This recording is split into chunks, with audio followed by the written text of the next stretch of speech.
నమస్తే, welcome to our channel. నేను సిరి. మరో 2 నెలలలో అవినాష్ రెడ్డి జైలుకి వెళ్ళిపోతున్నారా?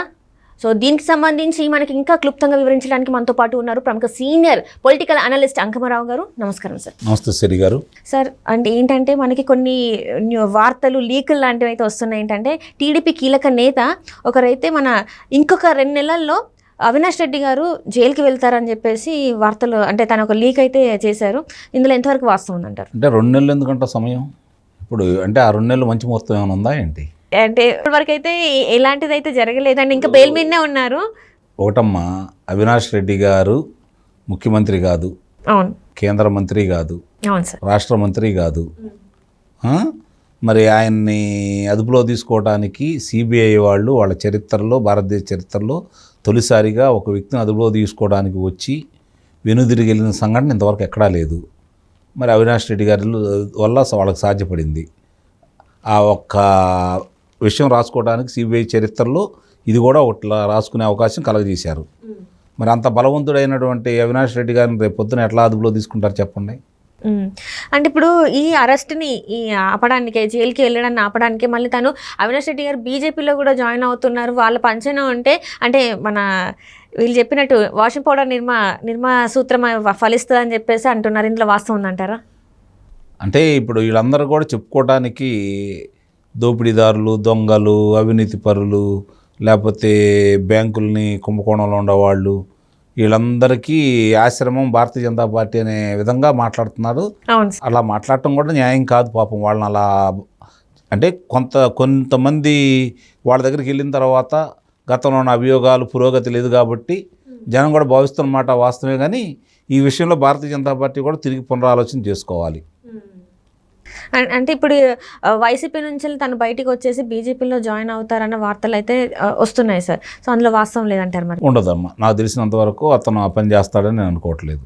ఎందుకంటే భారతీయ జనతా పార్టీతో వచ్చాడనుకోండి, అతను పోటీ చేసే అవకాశం లేదు కదా. కడప పార్లమెంట్ తీసుకెళ్ళి భారతీయ జనతా పార్టీకి అయితే ఇవ్వట్లేదు కదా. అతను కనుక భారతీయ జనతా పార్టీలో చేరి భారతీయ జనతా పార్టీ కనుక వాళ్ళకి అవకాశం కలగజేస్తే అది ఉంటుందని అయితే నేను అనుకోవట్లేదు. ఎట్టి పరిస్థితుల్లో కూడా జరిగే పని అయితే కాదు. వాస్తవంగా అలా జరిగితే మళ్ళీ జగన్మోహన్ రెడ్డి గారి మీద నెత్తి మీద పాలు పోసినట్టే.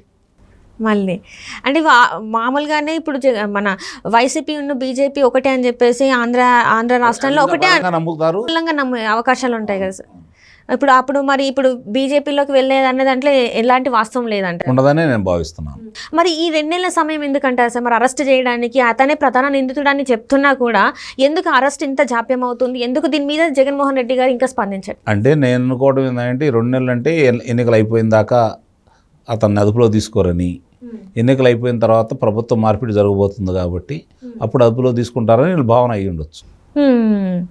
అంతేగాని ఆ 2 నెలలు అంటే మళ్ళీ తిరిగి అధికారంలోకి వచ్చారని వాళ్ళకి ఎటు ఆశ లేదు కాబట్టి జైలుకి వెళ్ళాలని చెప్పని ఒక నిర్ణయం వచ్చి ఉండారు వాళ్ళు అని చెప్పని అర్థమైపోతూ ఉంది దీన్ని బట్టి.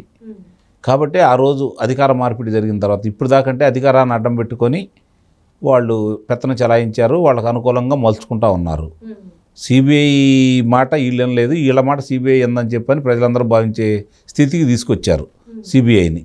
అంటే సిబిఐ అంటే కేంద్ర సంస్థ అయినటువంటి సిబిఐ కూడా ఇంత డొల్లతనంగా ఉంటుందా అనేది వీళ్ళ విషయంలో ప్రజలకు అర్థమైపోయింది. అంటే దీని వెనకాల ఉంది మళ్ళీ బీజేపీ పార్టీ అని కూడా అంతే కదా. మరి కేంద్రంలో ఎవరుంటే వాళ్ళే ఉంటారు. కేంద్రం చేతిలోది కదా సిబిఐ అనేది. మరి కేంద్ర పెద్దలు కనుక కఠినమైన ఆంక్షలు పెట్టి ఉండేటైతే వాళ్ళు దాన్ని అమలు చేసి ఉండేవాళ్ళు. వాళ్ళు కూడా చూసి చూడనట్టు వదిలేశారు కాబట్టి ఇలా ఇలా సాగుతూ ఉన్నాయి. సో రేపటి రోజున మరి ఖచ్చితంగా ఇప్పుడు అవినాష్ రెడ్డి గారు జైలుకి వెళ్ళే అవకాశం ఉంది. ఎందుకంటే ఆల్రెడీ వీళ్ళిద్దరు స్నేహపూర్వకంగా ఉంటారు. మరి అవినాష్ రెడ్డి గారి దీంట్లో ఎలాంటి చర్యలు తీసుకునే అవకాశం ఉందంటారు? అంటే అధికార మార్పిడి జరిగిన తర్వాత జరిగింది ఇది, నేను చెబుతున్నాను, గుర్తుపెట్టుకోండి. అధికార మార్పిడి జరిగితేనే జరిగింది ఇది. అధికార మార్పిడి జరగలేదనుకోండి, అట్లానే పైన కేంద్రంలో భారతీయ జనతా పార్టీ వస్తుంది. అందులో ఎలాంటి సందేహం కనపట్టలేదు. ఇక్కడ మళ్ళీ వాళ్ళు కనుక ఆంధ్ర రాష్ట్ర ప్రజల దురదృష్టం కొద్దీ కనుక వాళ్ళు అధికారంలోకి వస్తే మళ్ళీ ఆయన అట్లనే కొనసాగుతూ ఉంటాడు. ఆయన అదుపులో తీసుకోరు. అంటే ఇది ఎప్పటికీ ఇలా కొనసాగుతూనే ఉంటుంది అంటారు? అంటే ఇప్పుడు భారతదేశంలో ప్రపంచవ్యాప్తంగా ఎక్కడ లేని విధంగా 12 సంవత్సరాల నుంచి మరి బయట తిరుగుతున్నటువంటి వ్యక్తి, నిబంధనలతోటి బయట తిరుగుతున్నటువంటి వ్యక్తి ముఖ్యమంత్రి గారు అయ్యి ఒక్కరోజు కూడా 4 సంవత్సరాల 10 నెలల కాల పరిమితి నుంచి ఒక్కరోజు కూడా సిబిఐ కోర్టుకి వెళ్లకుండా విచారణ ఎదుర్కోకుండా జరుపుతూ ఉన్నారంటే మరి రేపొద్దున ఈయనకు కూడా అలానే జరిగిద్ది. ఇందులో పెద్ద విశేషం ఏముంటుంది? అంటే ఇప్పుడు టీడీపీ, జనసేన, బీజేపీ పొత్తు ఇంకా మనకు తెలియలేదు. ఒకవేళ వాళ్ళతో పొత్తు ఉంటే బీజేపీ ఇంకా వీళ్ళకి అగనెస్ట్గా మారే అవకాశం ఉందంటారు. పొత్తులో ఉన్నారు, ఇప్పుడు పొత్తులు కుదిరినాయి. నిన్నటితోటి కుదిరినాయి. ఈరోజు ఒక ప్రకటన రావచ్చు, రేపటితోటి ఎవరు ఏ స్థానాల్లో పోటీ చేస్తున్నారనే నిర్ణయం కూడా వస్తుంది. కాబట్టి పొత్తులు కుదిరినాయి. పొత్తులు కుదిరినందువల్ల ఇలా అదుపు తీసుకోవాలని ఏమీ లేదు కదా, ఆ నియమ నిబంధనలు ఏమి ఉండవు కదా. వాళ్ళ ఇష్టం. ఇప్పుడు కేంద్రం ఏం చేస్తుంది అనేది ప్రజలందరికీ తెలుసు, ఏ పార్టీని ఎలా ఆటలాడిస్తుంది అనేది కూడా తెలుసు. ఇంతకుముందు గతంలో రాష్ట్రాల బలంగా ఉన్న నాయకులు కొంచెం గట్టిగా ఉండేవాళ్ళు, వాళ్ళు బలంగానే ఉండేవాళ్ళు. కానీ ఈరోజు భారతీయ జనతా పార్టీ ఏదుంటే వాళ్ళు ఏది చెప్తే అదే కేంద్రం వాళ్ళ పెత్తనం అలా సాగుతూ ఉంది. కాబట్టి వాళ్ళు నిర్ణయం ప్రకారమే జరుగుతుంది ఏదైనా సరే. కేంద్రం వాళ్ళు, ఆదాయ పన్ను శాఖ వాళ్ళు వచ్చి అన్ని శాఖలు వాళ్ళ ఆధీనంలో ఉన్నాయి. కాబట్టి జరిగే పరిణామాలన్నీ కూడా ప్రతిపక్షాలకు వ్యతిరేకంగా జరుగుతున్నాయి అనే భావన కూడా కొంత ఉంది. కాబట్టి ఇప్పుడు భారతీయ జనతా పార్టీ ఈ మైత్రి బంధం కొనసాగిస్తున్న సందర్భంలో వాళ్ళు కనుక ఏదైనా కఠిన చర్యలు తీసుకుంటూ ఉంటే ఆంధ్ర రాష్ట్ర ప్రజల మనసులో కూడా గెలుచుకోవడానికి అవకాశం ఉంటుంది. అంటే ఇప్పటి వరకు చూస్తే తెర వెనకాల వీళ్ళిద్దరికి మంచి సంబంధం ఉంది, అంటే మంచి స్నేహపూర్వక సంబంధం ఉందని మనకి వార్తలు వస్తున్నాయి, అంటే చూస్తున్నాం. కానీ ఇప్పుడు వీళ్ళతోని పొత్తు పెట్టుకునేసరికి మళ్ళీ అదే బంధం కొనసాగే అవకాశం ఉందంటారా సార్? మరి అంటే ఇప్పుడు దాకా వాళ్ళకి అనుకూలంగా ఉన్నారు. ఇప్పుడు రాష్ట్రంలో అధికారంలో తెలుగుదేశం రాబోతుంది కాబట్టి ఎన్నికల తర్వాత తిరిగి చంద్రబాబు నాయుడు గారు ముఖ్యమంత్రిగా అయిన తర్వాత అప్పుడు పరిస్థితిని బట్టి ఆలోచించుకుంటారు వాళ్ళు.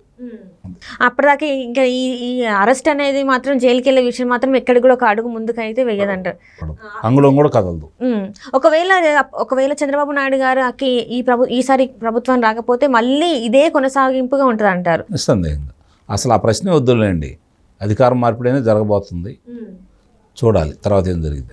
అప్పుడు మరి ఎలా సార్? ఇప్పుడు మరి ఎలాంటి చర్యలు ఉంటాయి, అంటే ఎలాంటి శిక్షలు పడే అవకాశం? అది కేంద్రం పరిధిలో కదా. రాష్ట్ర పరిధిలో అయితే చంద్రబాబు నాయుడు గారు దాని మీద చర్య తీసుకోవచ్చు. కేంద్ర పరిధిలో కాబట్టి ఆ రోజు ఆ పెద్దల వీళ్ళ అవసరం వాళ్ళకు ఉందనుకుంటే కాపాడతారు, అవసరం లేదనుకుంటే తీసుకెళ్లి కారాగారంలో పెట్టుకుంటారు. అలాగే ఇప్పుడు మరి మన జగన్మోహన్ రెడ్డి గారు కూడా బెయిల్లోనే ఉన్నారు, ఆయన మీద అనేక కేసులు. అన్నదమ్ములు ఇద్దరికి అదే వర్తిస్తుంది. ఇద్దరు ఇప్పటి వరకు ఉన్న బంధాలు కాస్త ఇప్పుడు వ్యతిరేకం అయ్యే ఛాన్సెస్ ఉన్నాయంట. ఎలా సార్? ఇప్పుడు ఇన్ని రోజులు ఇంత ఇదిగా ఉండి ఇప్పుడు ఇలా అయితే మరి పరిస్థితి ఎలా ఉంటుంది? అంటే జగన్మోహన్ రెడ్డి గారి పరిస్థితి ఎలా ఉండబోతుంది సార్? అంటే పరిస్థితి ఏముందమ్మా, అధికారంలో ఉన్నప్పుడు అధికారం అనుభవిస్తారు, వాళ్ళు ఇష్టం వచ్చినట్టు చేస్తారు. అధికారం పోయిన తర్వాత వాళ్ళలో ఉన్న లోపాలన్నీ బయటికి తీస్తూ ఉంటారు. వాళ్ళు చేసినటువంటి కుంభకోణాలు కావచ్చు, లేకపోతే పరిపాలనలో ఉన్నటువంటి లోపాలు కావచ్చు, ఆ రోజు అది కనుక ప్రజాకంటకంగానూ నిజంగా దాంట్లో ఏదైనా దోపిడీ కానీ ఏదైనా జరిగినవి ఉన్నాయంటే దాదాపు రాజకీయ నాయకులు చాలా వరకు శిక్షలు పెద్దగా అనుభవించిన వాళ్ళు ఎవరు లేరు.